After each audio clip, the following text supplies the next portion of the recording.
ko'p klientlarimiz bu narsani ichyapti. Bu suv tarkibini o'zgartirib beradigan mahsulotimizni suvda ishqoriy qilib beradi.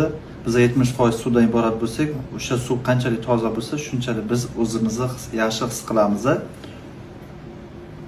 Lekin bitta savol, sizlarga lifehack ko'rsataman. Eski paketikni nima qilasizlar? Tashlab yuborasizlarmi? Juda ko'p klientlar tashlab yuboradi eski paketikni. Men nima qilaman? Eski paketikni yirtasiz, ichida qumi bo'ladi. O'sha qumni olasizda gul to'yakka seforasiz, gul juda zo'r o'sadi. Bu oziqa. O'shaning uchun tashlab yubormanglar. Shunaqa qilib ishlatsanglar, ikki barobar foyda.